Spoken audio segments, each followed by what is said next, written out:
Hey, thanks for coming to read this new story with me. Actually, it's a very old story, Red Riding Hood. It's called a classic. It's very popular with many people. It's a tiny bit scary at some points, but we'll go over that part really fast. So this is Red Riding Hood. We're working on these sounds and also grr sounds. And then we're also working on listening for this word not. And that's what we're going to use on our core vocabulary board. So this is Red Riding Hood, and this one is retold and illustrated by James Marshall. There she is. She has a red hoodie. She wears a hoodie. So that's why they call her Red Riding Hood.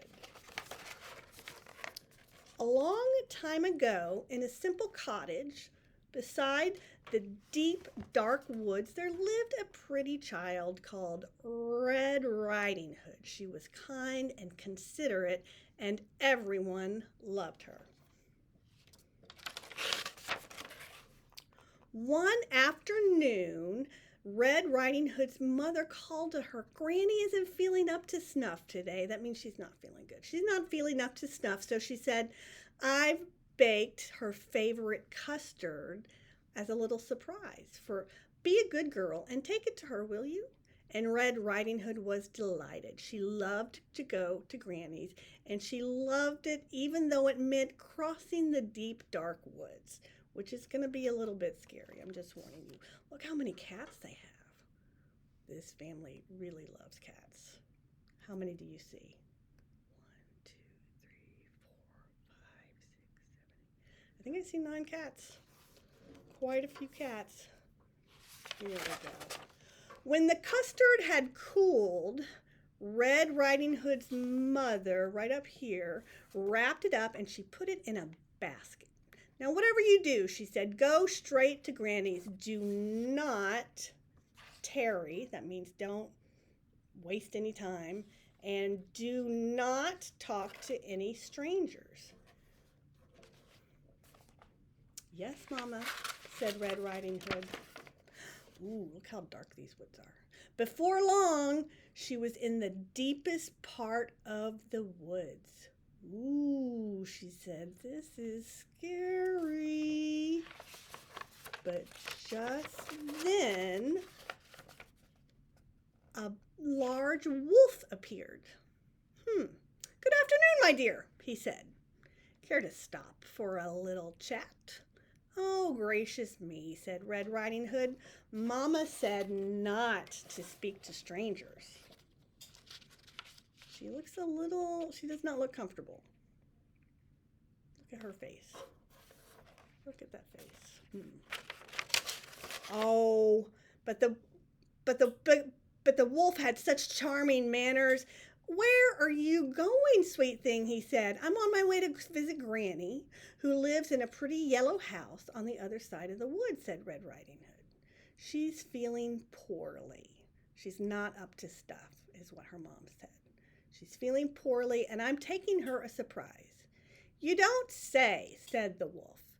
Just then he had a delightful idea inside his mind, which he kept to himself, and he thought, well, there's no reason I can't eat them both. That means he wants to eat Red Riding Hood and her grandmother. "Allowing me to escort you," he said. "You never know what might be lurking about." "Oh, you're too kind," said Red Riding Hood. So there they go, and Red Riding looks pretty happy. She looks like she trusts this wolf. I don't know about that wolf. He still doesn't look that nice to me. Beyond the forest, they came to a patch of sunflowers, big sunflowers. "Why not pick a few?" suggested the wolf. "Grannies love flowers, you know." But while Red Riding Hood was picking a pretty bouquet, the clever wolf hurried on ahead to Granny's house. And look what he's doing with his tongue. What do you think he's thinking about? How delicious a Granny is going to taste, maybe? Let's see. "Who is it?" called out Granny. "It is I, your delicious, darling granddaughter," said the wolf in a high voice. "The door is unlocked," said Granny. You can see there's Granny's toes. Her bedroom is right by the window. Surprise! Cried the wolf. Granny was furious at having her reading interrupted. Look at all those books she loves to read. I love to read too. She was furious, and she used her finger with her voice and her words, and she said, "Get out of here, you horrid thing." Look at that cat. The cat's not that catty either. But the wolf gobbled her right up, and it didn't even bother to chew. Tasty, he said, patting his belly. And just then he heard footsteps on the garden path, and I wonder who that is. You remember who's still out there? Here comes dessert, he says, and losing no time, he put on Granny's cap and glasses, jumped into the bed, and he pulled up the covers. Does that look like Granny?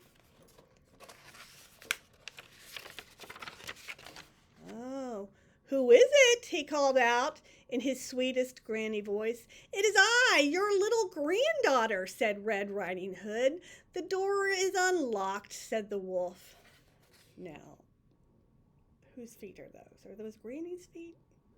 Those are wolf feet. Okay.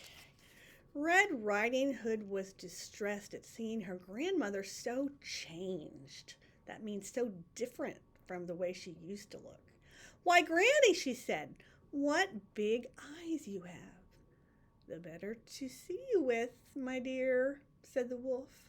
"And Granny, what long arms you have." "Oh, the better to hug you with, my dear," said the wolf.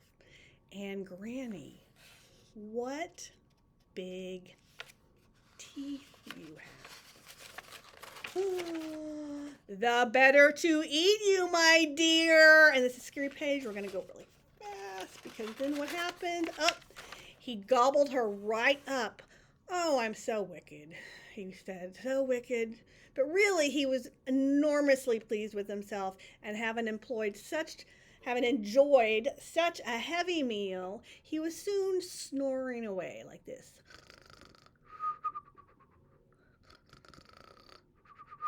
And a hunter passing by was alarmed by the frightful racket of the snoring. "That doesn't sound like Granny," he said.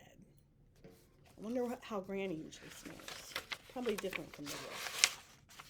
And so the brave hunter jumped in the window, killed the sleeping wolf, and cut him open. Out jumped Granny and Red Riding Hood. "We're ever so grateful," said Red Riding Hood. "That wicked wolf won't trouble you again," said the hunter. "It was so dark in there, I couldn't even read a word," said Granny. She is not happy about being inside the wolf. So she's probably getting a lot happier now that she's out of the wolf and she can read. Red Riding Hood promised never, ever to speak to another stranger, charming manners or not.